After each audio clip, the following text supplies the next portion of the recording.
I missed out on a iPad. Yeah. Oh, god damn it. Not only did I miss out on Worlds, I missed out on the damn iPad. Well, YouTube, this is... Hey, were you recording that whole time? Oh, yeah. Oh, bollocks. Yeah, you... so, Callum, say hi. What did you do today? I played a best of 3 to go to Worlds, and I lost to Master Restrict because I decided to side out 2 of my 3 Twin Twisters because I'm a bad player. Just bad. Fair enough. But you came top 4 at Oceanics. Yeah. Yeah, in Brisbane. Alright, well, what were you playing? I was playing nearly the same deck that I was playing when I top 16 the Nationals. I was playing XYZ Monarchs fairly standardly, but I made a few changes. Fair enough. Alright. Well, then, do you want to explain the changes as we go through it? Okay, yeah, I will. Just a couple of things. I shout out to Ryan Slot for some amazing Monarch mirror matches, and the guy doing the profile, Daniel, for all my Cosmo matchups. Without them, I would not have gone as far as I did. Awesome. So, pretty much, I'll get into the deck profile. Sure. So, I played 3 Aether, 3 Erebus, 3 Red Layer. Now, in about 4 matches, this card was the Stones. I summoned Magna Lego at least 3 times in my last, my round 8, and it won me the match. This card, pretty much, you get 2, and then you just out resource your opponent every time. I loved it. I was playing 2 in Nationals, but now I'm playing 3. 2 Carez. I wish I could play 3, but then just never draw a 3rd. I wish I could play this in 3. You want the option, just not... Yeah, about 6 times throughout the entire Oceanic event I wanted the 3rd, but it never came up. I could never, fit the room.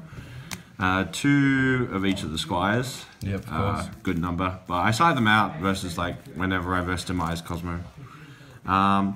Because I'm really bad at this game, I play 1 Max C in the main deck, because I was I don't want to play Upside Goblin. Fair enough. And this actually should have just been an escalation. After playing this weekend, this event, I should have just played escalation. And I played Jack's Knight and 2 Leisurely, which was really good. Strong. I like them. Cool. Spells, I played 2 Domain, I bumped it up. 2's good. 3 Clogs, 2's really good. 1 you don't see it enough, but I really like 2. Just unbricks. It's those hands when you open, you got a Prime in your graveyard, but you just can't summon your big Monarch, because and it's just oh, Domain, and now you've just got an Erebus or an Aether, and then you just got to set up for your next turn. 3 Tenacity, 3 Stormforce, 3 Pantheism, 3 Return. I don't know, I clearly don't know how to use this card properly in Chain Links, so...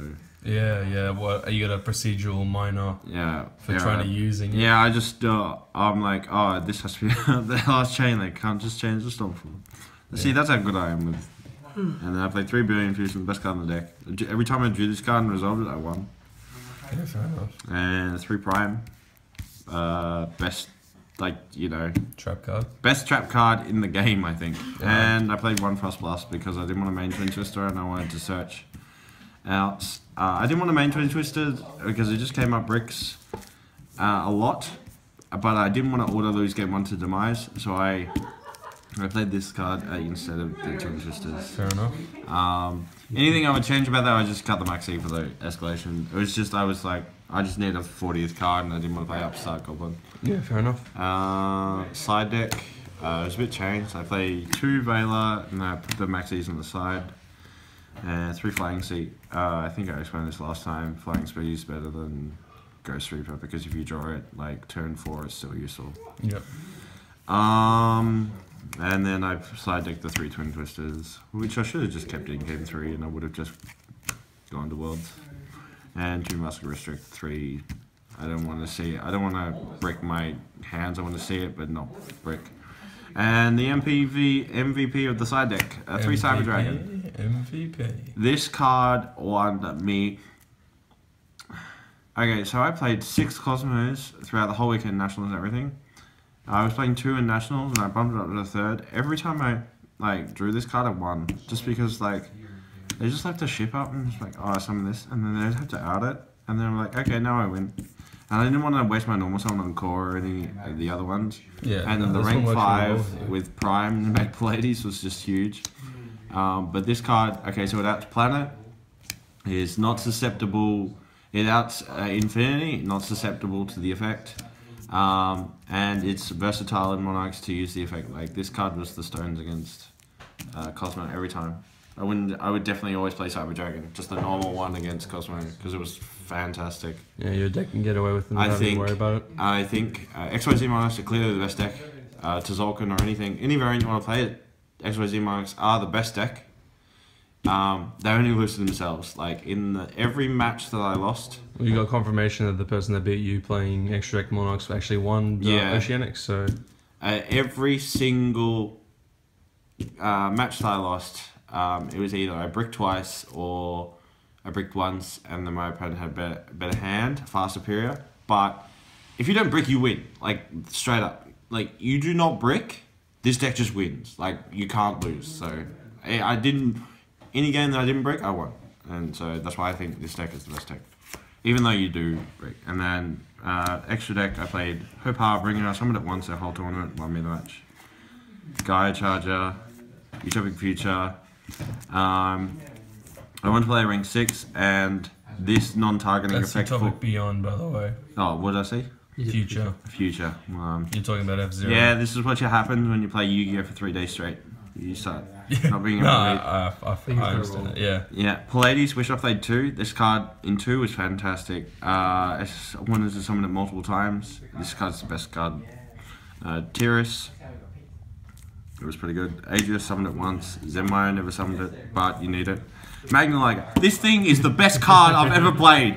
Like, in my last round, I summoned this card 3 times. It got bounced, spun, resummoned by Red Layer. I just like, I wouldn't have gone to top 16 if it wasn't for Magna Liger. This card is the best thing. Like, I don't know why people like don't play it. It's the won my round 1 matchup because I recycled it with Red Layer over and over and just comboed, and it was just the best thing. It was Artifact Durandal. Made it 3 times in Oceanics, unbricked all my hands, and then I just won.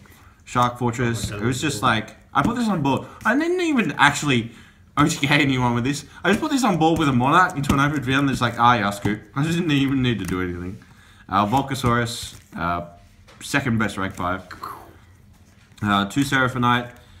Throughout the whole weekend, I didn't summon the second one until my round 8 matchup, and it won me the match. And then my top 8 match against Nathan Koss playing Cosmo, I summoned it, and so if I wasn't playing a second one, I wouldn't have got the top 4. So, and then 2 Chimera Tech, because I was like, 3 Cyber Dragon needs at least targets. Yeah, and I was like, if I could resolve one, I was like, pretty much, it was like Beatrice and Pilgrim, or 2 of this and the Utopia, because I was like, I need just to play 1 rank 6. But I was like, how many times are you going to summon Pilgrim and Beatrice, or how many times do I want to summon 2 Chimera Techs? I just looked at it that way, but next time I'll just cut it and play a second Pallades, so. Fair enough. And I got my sweet Minerva, and my 4 complete sets of Yu-Gi-Oh! And this sweet trophy, which is going on my cabinet, and it's going to just remind me of my shelf, and just remind me of every time I look at it, be like, you shouldn't have decided out those twin twists because you're an idiot. But besides that, I had great fun over the whole weekend, and it wouldn't be as great if I didn't have co-stars James and Ben to the couple of judges, excellent judges for the event. If I didn't have them, I wouldn't have been able to do nearly as well. And shout out to Alex for being a very cool person. Yeah. Anyway, yeah, that was pretty much it. All right. Well, thank you very much, and comment and like and subscribe if you want. Thanks, guys.